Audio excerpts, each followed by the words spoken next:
All right. Hey, everybody, and welcome to another episode of the Couch Warrior podcast. As always, I'm your host, Mike, and today, a little bit of a different setup. I am not at home, currently away, so that's why, a little bit of a different camera. I'm on my laptop and decided not to go live today because the Wi-Fi out here is pretty spotty, and the last thing I wanted was for it to just cut off. So, going to be an upload today, and then next week we'll be back to our regularly scheduled content. We did have a week off, which was probably well needed.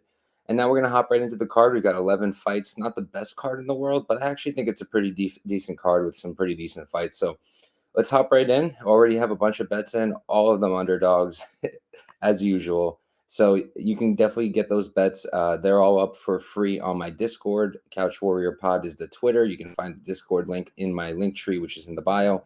And it'll be in the bio of this video. It's 100% free. But that's where all my bets, breakdowns, notes, and we also talk a lot of fights in there. So that's where you can find all that. But yeah, so back to the card. We have Josh Fremd versus Andre Petroski to start the fight. Fremd 11-5-0. He's 30 years old, 6'4" with a 76-inch reach. Petroski 10-3-0. Going to be 3 years older, 4 inches shorter, and he's going to be at a 3-inch reach disadvantage. So I lean towards the Petroski side here. I do have a bet on him. I played him at plus 105 for 1 unit. And this is the way I see it. I respect Fremd. I think he's a pretty decent fighter, but I don't think he's super high level. The competition hasn't been great, and even against them, like, he hasn't looked all that good. His striking is pretty good. It's serviceable. I think he's the better striker of the two, but not by a landslide. Petroski, not much of a process to his striking, and a lot of it is a little bit loopy, but I think he's a decent striker and competitive enough where he can use it to set up the takedowns and not be completely obvious. Now, Fremd, I don't think his takedown defense is that good. I don't think his get-ups are that good. He's been taken down many, many times, and it wasn't just Fluffy Hernandez. Gore got him down. He's been taken down a bunch, and I think that for Petroski, it shouldn't be difficult to take Fremd down. And Petroski has good control on the ground as well because he has good jiu-jitsu, which he's able to use to be able to control his opponents, keep them down there, and do his work. I think he's live to get a sub against Fremd. And I think he's live to win the decision too. I know everyone hates on his cardio, and we're going up to elevation, so it could definitely get shaky, but I don't think Fremd has crazy cardio either, and I don't think Fremd is really much of a pace machine that's going to come out there and put it on him in the third round. And we've seen some decent third rounds out of Petroski. It's not like every single time he's just gone. We've seen him be competitive in third rounds. So I just don't think Fremd is going to be too difficult of a fight for Petroski. Can he drop the ball? Absolutely, but I think people are really giving a bit too much credit to the whole Malkoun hip knockout. I mean, Malkoun did hurt him with a jab, so there's that. But in terms of the actual KO, what can you really get from that? That was the weirdest KO we've seen in a while. So, yeah, for me, it's Petroski. I think plus money on him is a good bet. Lots of wrestling upside there, and on the feet, I think he's competitive. So that'll be the pick and the bet, and we can move on.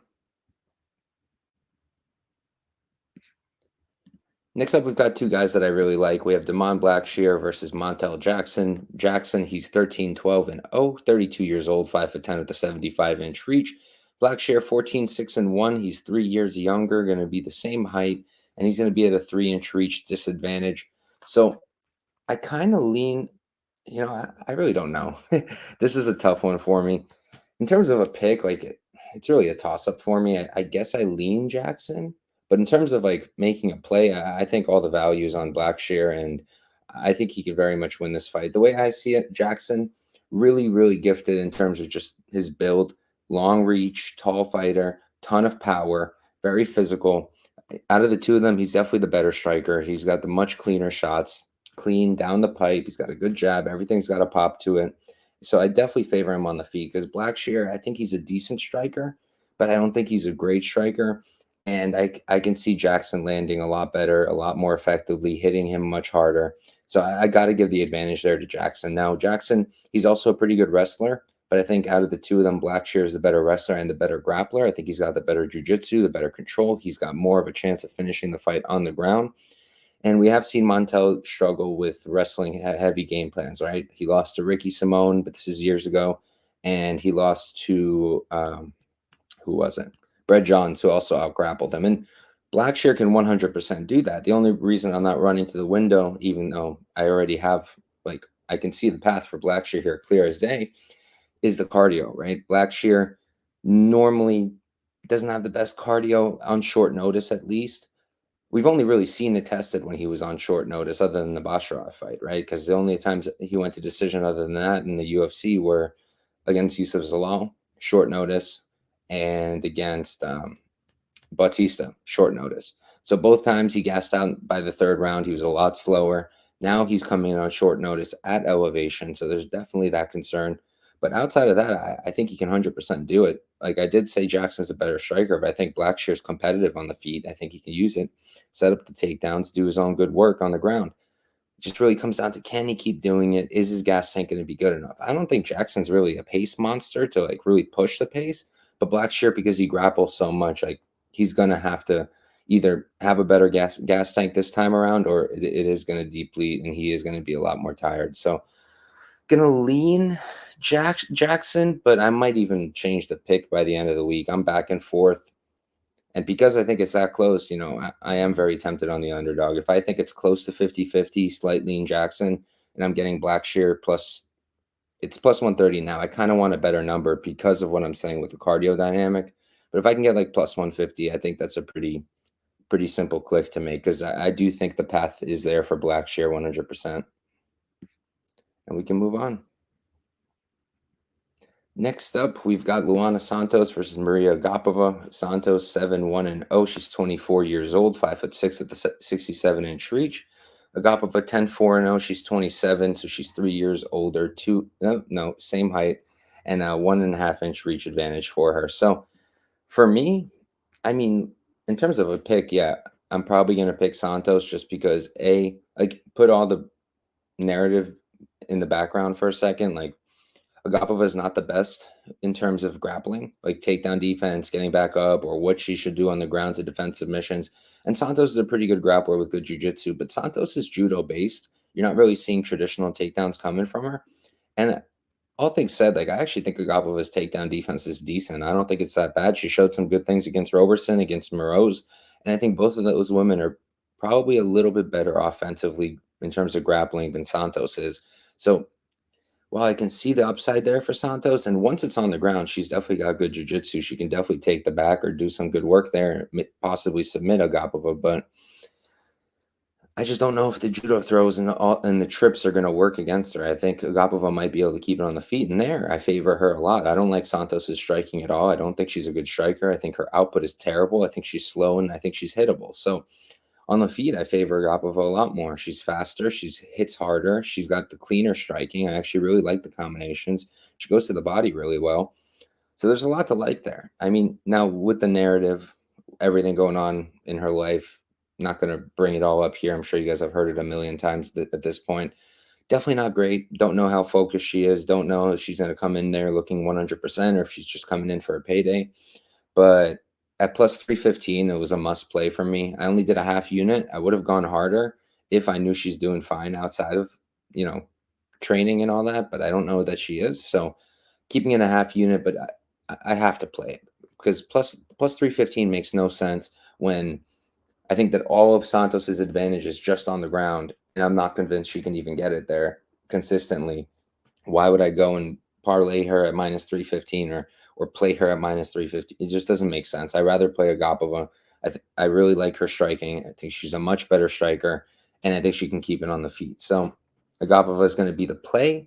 In terms of a pick, I guess I'll lean Santos, but I think it's easily dog or pass here. Moving on, this is a really interesting fight. We got Jasmine Jasudavicius versus Fatima Kline. Jasmine 10-3-0. She's 35 years old, 5'7" at the 68-inch reach. Kline on the other side, she's going to be 6-0 undefeated, 24 years old. She's 11 years younger, 1 inch shorter, and she's going to be at about a half-inch reach disadvantage. So for those that don't know, Fatima Kline, really good jiu-jitsu background, great grappler, has had a great run on the regionals, but She's been fighting down a weight class, and she's been fighting women. A few of them are pretty good, but they're all very, very green, like very green records, don't have a lot of pro fights. And now she's coming in on short notice because Jasmine was originally supposed to fight Arugio. So Kline's coming on short notice. Originally was supposed to fight in the Contender Series, also down a weight class. Now she's coming in up a weight class against by far the biggest opponent she's ever fought and the most experienced and probably the best skill-wise as well.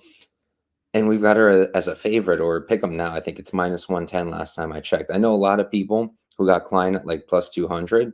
At that point, that's a great bet if you ask me, because she is really good, and she, even with everything I said with her coming up the weight class on short notice, I do think that she's definitely live to win.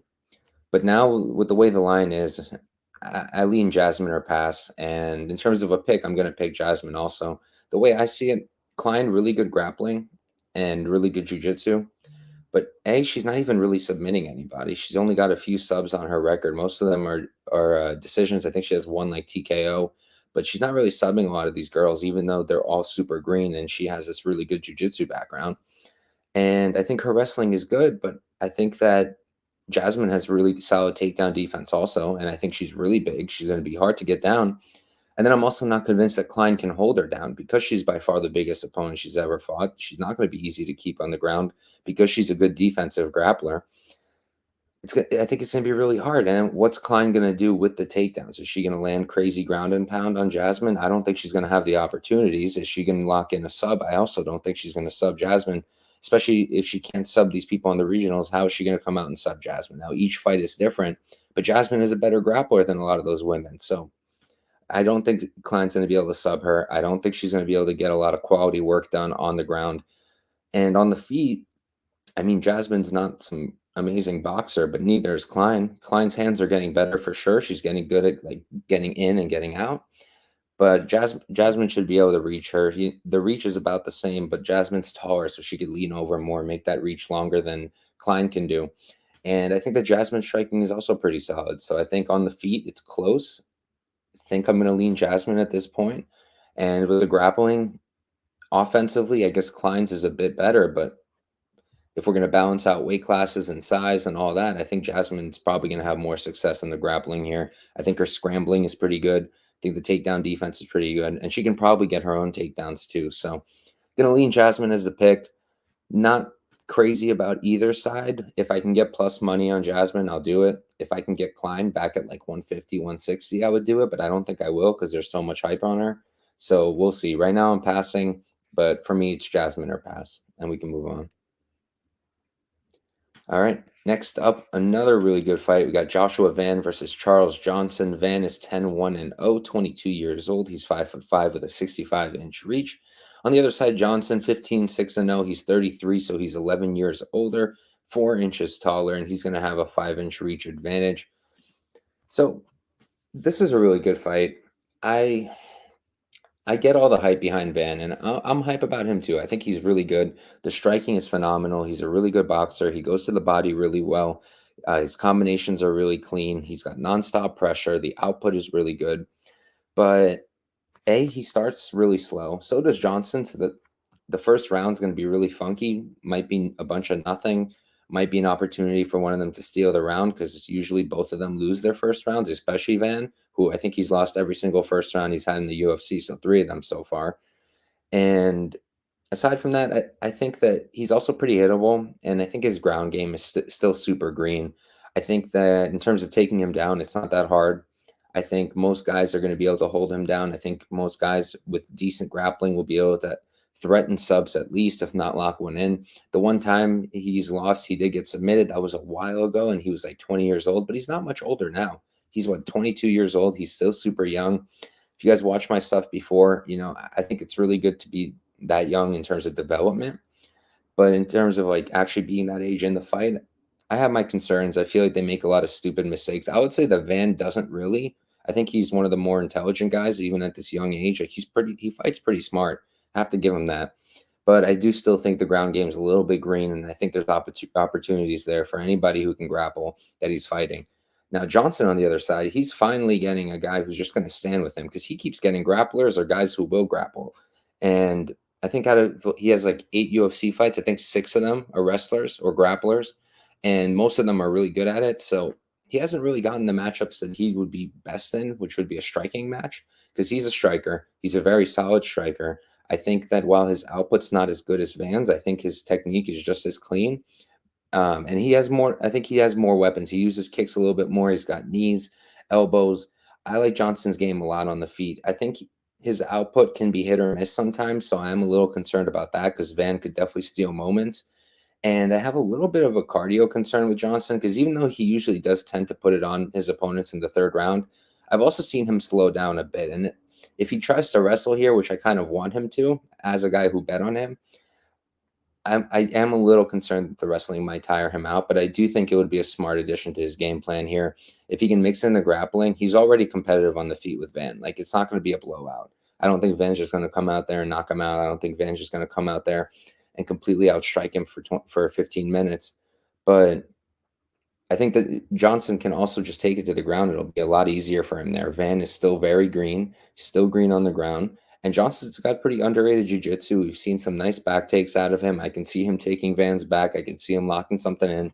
Definitely going to be checking out the Johnson sub props once they're more widely available. I want to see what the domestics give on him. But yeah, so for me, I like Johnson to win here. I played him as the underdog at plus 160 for 1 unit. Even better line now. So I got reverse CLV'd. If you watch me, you know that's usually a good thing for me. I don't do well with CLV. It's like a curse. But we'll see what happens. I like Johnson. I have some concerns with the output, but I think he should be able to pull this one off. I think he's very solid on the feet. I think he can land his own clean shots. He can win rounds just standing, but I think he can also mix in grappling and win that way. So that'll be the pick, and we can move on. Not a ton of interest in this matchup, but we'll break it down. So here we have Cody Brundage versus Abdul Razak Alhassan. Brundage 10-6-0. He's 30 years old. 6 feet tall with a 72-inch reach. Alhassan 12-6-0. He's 38, so he's 8 years older. Going to be 2 inches shorter, and he's going to have a 1 inch reach advantage. This is this is a major pass for me. I mean, on one side you have Brundage, who is decently talented, but his fight IQ is so poor. I mean, the decision making is terrible. Um, Still don't understand what was going on in that Dumas fight. I don't know if anybody understands, even Cody, what was happening in his brain there. Just constantly going for guillotines when they weren't there, and just some terrible game planning on his part. And his striking, mm, it's all right. He has a lot of power, and like he has some good combinations here and there. Good jab, but he's pretty wild. Really puts himself out of position with a lot of his strikes. So not much to love there. Like his strength is his grappling, but even then, will he get takedowns? Yeah, probably. Alhassan doesn't have good takedown defense, but Alhassan does have pretty good get ups.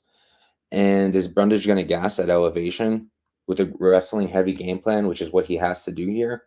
Yeah, he can 100% gas. Now, Alhassan on the other side, he's also pretty gassy. He doesn't have the best cardio either. He can be taken down. So it wouldn't be shocking if Brundage could, you know, take him down, hold him down, do decent work. But Alhassan's not going to be the one constantly trying to get the takedown. I feel like if anything, he's going to get less tired from the grappling exchanges, and then he can take advantage on the feet. On the feet, Alhassan, I'm not crazy about him either. He's super flat-footed. Combinations aren't anything special. The striking isn't anything special. He's not landing like crazy body shots or anything like that. He's just a headhunter looking for the big knockout, and he often gets it. And this might be a matchup where he's able to, because Brundage, super hittable, really puts himself out of position with his striking. And I'm concerned that with his wrestling heavy game plan or style, that he's going to gas out here. So I'm going to lean Alhassan. I have absolutely zero interest in this fight, though. If it gets out of like the second round, it's going to be honestly anyone's fight. Alhassan's never won a decision. Brundage barely ever gets there. Who knows who has the better third round? It's hard to tell. Maybe like, I don't know, like either guy by decision could be interesting if the line is like wide enough. Because I could see a world where we get there, especially if they get more tired. Like I forget which card it was, but the last one at Elevation, I think every single fight was either a submission or a split decision. And I think a lot of that is because of the cardio. And guys are just tiring out, and then it's a lot harder to finish once you're tired. So while both guys are big finishing threats, I think in the third round, that threat kind of diminishes for both of them. So We'll see. I'm passing. I want nothing to do with this one. I can see Brundage using his wrestling and maybe finding some success. I don't really see a sub happening on his side. I don't think his jiu-jitsu is the best, but I can see him maybe grinding out Alhassan, finding a TKO on the ground, or somehow winning a just sloppy split decision. But I can see this. I can see Alhassan also being able to get back up and knock him out, or also being able to keep it on the feet and win a really sloppy decision. So I'll pick Alhassan, but I hate the pick. I hate the fight. I'm good on this one. Definitely passing. Not putting any money on that one. All right. This is the first bet that I made on this card. So here we've got Christian Rodriguez versus Julian Erosa. C-Rod, he's 11-1-0. He's 26 years old, 5'7" with a 71-inch reach. He was a bantamweight for the most part. Fought Jonathan Pierce on short notice at featherweight to make his debut. And then he went back down, and now he went back up last time out against Bulgarian to featherweight, and I guess he's sticking there for now. Erosa on the other side, he's 29-11-0, 34 years old. He's 6'1", so he's going to be 4 inches taller. And he's going to, actually, no, 6'1", that's 6 inches taller? Yeah, I think that's 6 inches taller. Forgive my math. And he does have a 3.5-inch reach advantage. So for me, I like Erosa here, especially at plus money. I got him at plus 200 or so. I think that's a great bet. Now, plus 180, I think is what I saw. I still think it's a decent play. The way I see it, I still think C-Rod is undersized for 145. I don't love the weight class for him. In terms of the Bulgarian performance, it really doesn't mean much to me here because Bulgarian's a completely just a straight up grappler with limited hands, and Erosa not so much. Erosa's pretty well rounded. He's more of a striker. He does have some grappling, but he's not going to rely on it to win a fight. So whether C-Rod won or lost the Bulgarian fight doesn't really mean much to me. He looked decent other than being out grappled for the majority of that fight. He did look decent. His hands are good. He's a good striker. His takedown defense is solid. He's good at scrambling, getting back up, and he's got good wrestling of his own. You know, he's been a prospect killer, but Erosa's not a prospect. He's a vet. He's been around the block. He's fought a ton of guys, and the chin certainly might be done. But I don't know how sold I am on C-Rod's power at 145. Like he's pretty powerful at 135, but was he knocking people out? Like not really. It wasn't really knocking anybody out. Um, and is he going to do it at featherweight up a weight class? I don't know if that's going to be easy for him. And then can you rely on the wrestling here? I mean, he can probably get Erosa down. Can he control him? That's going to be hard. Can he keep doing it for 15 minutes? It's also going to be pretty hard. And on the feet, I kind of favor Erosa. I like his striking a lot. He's unorthodox. He's difficult to know what's coming next. His output is very good. He's got a good pace, good pressure. Both guys do. So I think it's a close fight, but Erosa's the bigger guy. He's the more experienced guy. And I just think he has more ways to win the fight. So for me, I favor Erosa, especially at plus money. That's going to be the side for me. And yeah, we'll see what happens. I know a lot of people are loving C-Rod. They're super sold on him. He's made them a bunch of money. They're riding the train. But I think this is the time to get off. A lot of those guys that C-Rod was beating that makes people so hype, like Rosas Jr. or Cameron Simon, again, super young prospects who are still making mistakes, still developing their games, still relatively green. And those were impressive wins for him. He was a big underdog, but now I think this is a bit tougher, and I think Erosa should be able to win. I would have lined this pick'em, if not like slight favorite Erosa personally. So I was pretty surprised to see the line and surprised to see people actually playing C-Rod minus 200. I guess they think he's going to knock Erosa out, which is possible. I didn't think Caceres was going to knock him out, and he did.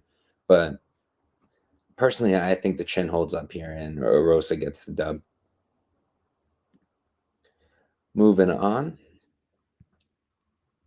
Next up, we got Gabriel Bonfim versus Ange Loosa. Bonfim is 15-1-0. He's 26 years old, 6'1" with a 72.5-inch reach. Loosa 10-3-0. He's going to be 4 years older at 30, 2 inches shorter, 3 inches shorter. No, wait. Yes, 3 inches shorter, and he's going to be at a 1.5-inch reach advantage. So for me, this is another fight that I'm not super interested in. I lean Bonfim because I think skill for skill, he's just a better guy. I like his striking more. I think he's crisper. I think he's faster, and I think he hits harder. And on the ground, I think he's much more dangerous than Loosa. He's a pretty good wrestler, but the jiu-jitsu is very, very solid. He does mostly go for like front chokes and stuff, but that can work here because Loosa will, if he's hurt or if the fight's not going his way on the feet, he will shoot, and that's going to give Bonfim his opportunities. So I think Bonfim should be fine. He should be able to win, get back in the win column. But I am a little confused. Like if I'm UFC and I'm trying to make a fight for Bonfim, get him back on track and get his name out there with another big win, why would you give him a fight at elevation when he gassed out completely against Dalby last time out, literally within like a round and a half, and that's it. He was beat because he usually doesn't leave the first round. He's never been to a decision, so he was untested. Dalby showed that the cardio is not that good, and then now they're sending him over to Denver, so he might come out here and try to get that finish, and he might get close. But if he doesn't, and we leave that 7.5 minute marker, Loosa's going to be live to take over. Now, is Loosa a huge finishing threat? Do I think he's going to come out there and maybe finish Bonfim late? Depends how tired Bonfim is. I haven't really seen him in third rounds, but if he comes out there and looks like he did against Dalby but makes it to the third, Loosa could probably finish him because he looked horrible. He looked done, completely done. He couldn't defend anything, just backing up, swinging like this uppercut that was never close. So I can see Loosa stealing it towards the end of the fight. I can see him maybe getting his own takedowns once Bonfim's tired. I can see him having more success on the feet as the fight goes on, but I just don't think he's like that crazy of a striker. So I'm not like running to the window to bet Loosa here. I don't really know how I feel about it. I think there's some upside on him late. I think most of the upside is Bonfim early. I think that's the most likely outcome. But I can see Loosa also, taking over the fight as it progresses if Bonfim does gas, if that cardio hasn't improved. He's looked really good so far on his Instagram and all that. Did my usual Instagram stalking. Looks like he's in shape, but he always looked like he was in shape, and that didn't mean much in the Dalby fight after he couldn't get a finish. So if he can't get a finish here, it'll get sweaty. So I wouldn't go and parlay him at minus 300, but I do think he should win. And I don't really have too much interest on Loosa as a dog unless the line blows back out. Some money came in. It's like plus 250 now. I think that's probably around where it should be, just because skill for skill, I think Bonfim is a lot better. But I can see the value there. It's not for me. And we'll move on. This fight is sick, though. For this one, we have Drew Dober versus Gene Silva. Dober 27-13, and he's 35 years old, 5'8" with a 70-inch reach. Silva 13-2-0. He's 27, so he's going to be 8 years younger. Going to be 1 inch shorter, and he's going to be at a 1 inch reach disadvantage.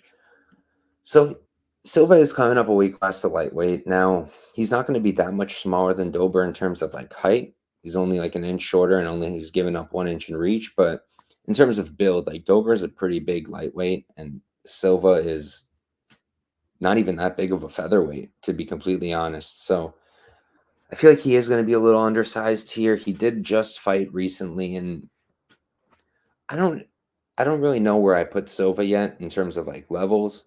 I think this might end up being a levels fight in the favor of Dober because Silva's really good. He's really dynamic on the feet. He's got a ton of different weapons. He's explosive, powerful, clean striker, but he's very hittable. We have seen him start slow. He's also started fast, so it's a little inconsistent there. But if he does start fast, there's the concern of him gassing out because he literally just had a fight like a week ago. Now he's coming in short notice to fight at elevation, up a weight class against Drew Dober, who's very experienced, has fought at the top of the, in the UFC for a long time. And I just think that Dober hits harder, even though Silva does hit hard. I think that's more so at featherweight. I don't know how much that'll translate to lightweight. I mean, he could. Dober's been hurt. He's been knocked out. But I think Dober hits harder. I think his chin is still pretty solid. I'm not ready to say that it's like completely gone yet. I think he should be able to knock out Silva. I can see Silva getting it too, but I think out of the two of them, I lean towards Dober with the knockout. I think Dober's striking is also very solid, and I think he's a hard dude to handle with because of the power. He's got good forward pressure. So for me, it's a close fight. Not one I have a crazy good read on, but I do favor Dober in a close line. And currently, I think it's like pick 'em. If Dober goes back to plus money, I'll probably put like a unit on him just because he's more experienced. He's the bigger guy. He's not the one on short notice. And I think he's got more power and more finishing upside on the feet, even though I do think Silva has some finishing upside in his own right. I just think here, I think it's more likely Dober. But I get why people are on Silva. They love the guy. Some people got really good plus money. That I can get behind. Like plus 180 Silva makes sense, like for a play. But now at minus 110 each way, if I had to make a bet, it would be for Dober. Right now, I'm going to pass, but we'll see what happens with the line. I'll pick Drew Dober, though, to win. It is a close fight, though, and it should be a lot of fun. Definitely going to be violent. All right, we're up to the co-main event. We've got Santiago Ponzinibbio versus Muslim Salikhov. Ponzi, he's 29-7-0. He's 37 years old, 6 feet tall with a 73-inch reach. On the other side, Salikhov, 19-5-0. He's 40, so he's 3 years older. He's 1 inch shorter, going to be at a 3-inch reach disadvantage. So for me, I came into this fight thinking I'd like Ponzinibbio, not necessarily as a bet, just as a side, but I think I've switched, honestly, after taping it. Not enough where I want to play Salikhov. Like, even though I'm picking him outright, which, by definition suggests I think he wins the fight more often than not, which would mean the line is super off at plus 160. So I should be playing him. But I kind of want a better line if I'm going to do it because, A, he's getting really old. I think both guys are getting washed. I think Salikhov a little bit more so. He's looked slower and a bit less explosive than he used to. And my other issues are his output isn't great. And usually when he is throwing a lot of it is his legs, like he's kicking a lot. When he throws his hands, I actually love his hands. I think he's a really good striker and he's got crisp hands, crisp combinations, and he's fast. He just doesn't throw them often. He's usually kicking. But the more he's throwing the hands, the more success I think he's going to have in a lot of his fights, including this one. And the other concern is the cardio. I don't think his cardio is that good. I think he can slow down, and we're at elevation. And Ponzinibbio's shown some pretty good cardio, so I don't really think he's going to slow down as much as Salikhov will. But all that said, I still think Salikhov is a really solid striker. I think that he's dynamic. He's got a lot of different weapons. Like I said, I prefer the hands over the kicks. As long as he mixes the kicks in and then throws more hands, I'm cool with it. I think he'll find a lot of success there. I actually think out of the two of them, Ponzinibbio will throw more, but I think Salikhov will hit harder, and I think he's a little bit cleaner. I like his striking a bit more than Ponzinibbio's outside of the output. Ponzi does have good leg kicks. That could be useful here, but it could also open him up to counters from Salikhov, and Salikhov's got some good counters. Wrestling might be a path also for Salikhov, but then the concern there again is elevation, cardio. Is a wrestling heavy game plan going to hurt him here? It could. It could. He might be better off on the feet. With Ponzinibbio, I also think he's a bit on the decline. I think the chin is starting to go a bit. He got hurt by Moreno, dropped. Before he got knocked out by Holland, he got dropped with like a back fist, literally just like standing there, and it dropped him. I think he was holding Holland's leg or something. I don't remember exactly. But the chin's definitely a concern, and Salikhov hits hard. He's super explosive, so I do think he can find the chin of Ponzi. That's one of my concerns with Ponzinibbio. Also, because of the way he strikes, he's kind of loopy with a lot of his strikes. Salikhov, when he throws the hands, it's straight down the pipe. So he should be able to land first and land cleaner. So yeah, I'm gonna lean Salikhov here. Not super confident on either guy. Ponzi, the chin's starting to go. Salikhov starting to get slow, and not sold on his cardio. But I will lean towards the Salikhov side. And if the line gets wider again, then I would be down to hop in.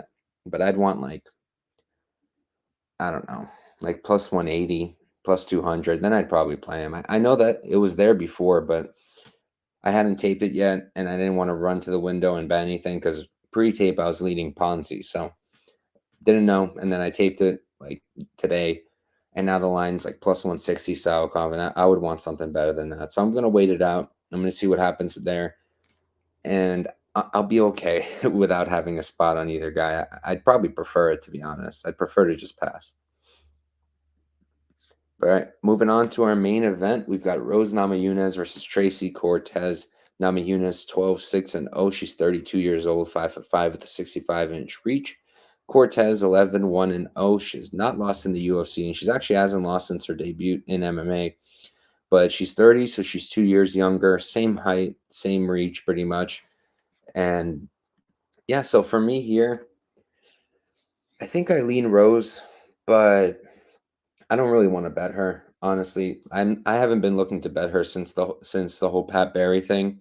In the Esparza fight, in my opinion, he's the reason she lost. Whitman was trying to give her good advice. For some reason, she listened to Pat Barry over Trevor Whitman. Why? I can't understand it. And now it's just Pat Barry in her corner. I think it's a terrible decision. Lost me as a fan. She used to be one of my favorite fighters, not women's fighters. Like used to be one of my favorite fighters, but I can't get behind that. I really can't. I mean, Pat Barry's just a mess. I don't know what he's doing there. And I don't think she ever touches gold again as long as he's in her corner. If she gets him out of there and gets a decent coach in, I think she can. I still think, even though she's much later in her career compared to like someone like Cortez, I still think she's towards the top of the division, even at this new flyweight division for her. Still think she's one of the best in it. I just don't think she's going to be coming in with good game plans, and she hasn't been looking all that great. I thought she looked decent against Manon, even though she lost. Manon's a tough opponent, up a weight class for the first time. And then in the Rebus fight, she looked pretty decent. She had some bad moments too, but I thought she looked pretty good there. But I have my concerns with Pat Barry. I have my concerns with the game plan. I have my concerns with the Namajunas, just mental overall, because we know there's been some struggles there. But skill for skill, I do favor her over Tracy. Tracy, good wrestling, not super active, isn't in the cage too often, canceled fights or whatever. I don't even know what it is, but I don't even remember when was the last time she was in there. It was Jasmine about a year ago, 9 months. Before that, 2 years ago, fought Gatto. Before that, 3 years ago, fought Quiche. So she's fighting like once a year.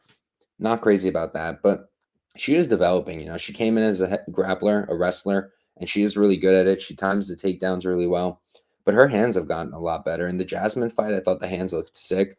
She was clean, fast, very crisp.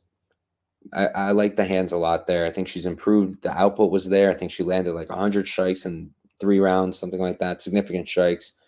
So, she's starting to put together a really good game. She's already got that wrestling base, which is really good, and the control is pretty good. Now, she's not doing a ton there, which is one of the reasons I still think Rose can win here is Cortez isn't really a crazy ground and pound threat, and she's not really a huge submission threat either. So how is she really going to score on the ground against Rose, where now we know that just blanket control doesn't always score well with judges? If Rose can get back up and for a minute land better strikes, she might steal that round. So that's one of the concerns with Tracy. I just don't think she's doing enough with the grappling. But now that she's got better hands, she can stand with Rose, compete, and then also mix in takedowns and steal rounds that way. So I think there's a clear path here for Cortez. And with Namajunas, I think that she's a much better strike. Not much. If we were talking about Cortez like a fight ago, then yeah, she'd be the much better striker. Now that Cortez is like improving big time in the striking, I think that Rose is better, but not by like a landslide. But I do think she has more weapons. I think she uses kicks much better than Tracy does. Tracy is mostly hands. Rose will use a lot of kicks. They're fast, like we saw in the Wei Li Zhang fight, right? Where she knocked her out in like, what was it, 30 seconds? I don't remember, but it was literally one kick and it was over. Quick kicks, quick hands, good combos. She's good at creating angles. Even in the Rebus fight, I thought the striking looked pretty good from Rose. She can be a little bit hittable, but I think she's pretty decent defensively. And I think Cortez is pretty hittable too. Rose can be taken down, so I do think Cortez can get the takedowns. But I also think she scrambles really well. So I also think she can get back up and get back onto her feet, where I think she'll have more success than Tracy will. Now, Rose can also probably land her own takedowns, and because I think Cortez, she's a good offensive grappler, but her takedown defense isn't like elite or anything. So I think Rose can also mix in takedowns. So all that said, I think that Rose is a better striker. I think she's going to be hard to hold down, going to be hard for Tracy to score on her on the ground. I think Rose can land her own takedowns. And I think if anybody's finishing the fight, it's probably Rose, whether it's a knockout or a submission. I think Rose is much more likely to finish Tracy than Tracy is to finish Rose. I don't know what the line is, but maybe finish only on Rose could be interesting. If I had to guess, it's not going to be playable. They're going to put it like minus 300 or something. If it's lower than that, maybe, but I highly doubt that it will be lower. So yeah, in terms of a pick, I like Rose. In terms of a bet, I'm going to pass unless I can get Cortez as a better number. If I can get her like plus 200, I'll do it. Again, I know it was there already, but I hadn't taped the fight yet. And in my head, I was thinking Rose wins. So I wasn't interested in making any early bets pre-tape. Now I've taped it, still think Rose wins, but I do think Cortez might be able to win this fight. And I think at plus 190, plus 200, the bookies are not giving her enough credit because she will have wrestling upside. The hands have improved a lot. So I can see her winning rounds against Rose. It wouldn't be like the craziest thing ever for her to win the fight. I think she can do it. I think she does it at a higher clip than plus 200 suggests. So for me, it's probably Tracy or pass in terms of a bet. At least that's what I'm thinking. Also considered parlaying the minus 280 over 4.5, even though it's kind of disgusting just because I don't really see a finish coming either way, but I don't know who to parlay it with. I don't like any favorites on the card at all. Not enough to bet them at least. So yeah, Rose will be the pick. If I make any plays, it'll be Cortez, but I'm going to do it later on in the week because I'm going to wait out the line. But all right, guys, that's it. That's 11 fights or 12 fights. That's UFC Denver. Right now, only have a few bets. I can go over them real quick one more time. I have Petroski plus 105. I've got Agapova plus 315 for a half unit. I've got Johnson plus 160 for a unit. And I've got Erosa plus 200 or like plus 210 for a unit also. And then the spots I'll be looking at, Blackshear waiting on the line, Jasmine waiting on the line. Let's see. Dober possibly waiting on the line. And I guess Salikhov and Tracy also, depending on the line. So have 4 plays now, another 5 spots I am interested in, depending on how the lines go. And I think every single one of them is an underdog. It's just one of those kinds of weeks. Like, I don't like any favorites on the board at all. Jackson's like a decent favorite, but I prefer playing Blackshear for the reasons I mentioned in my breakdown. Santos, rightful favorite, but minus 415 is gross. Don't touch that. Yeah, there's really not many favorites I like on this card. Bonfim probably wins, but how can you play minus 310 at elevation? So yeah, guys, that's it. Thanks for tuning in. Sorry about the different setup. I don't know if the audio is even that good over here, but did my best, and we'll be back to the regular setup next week. There is PFL this week and some other regional promotions, LFA. Definitely not going to have time to put out a video. I'll do my shorts tomorrow. I think I'll be able to do those, but I won't have any videos for like the regionals. If I make any bets, as usual, it'll be on my Discord now.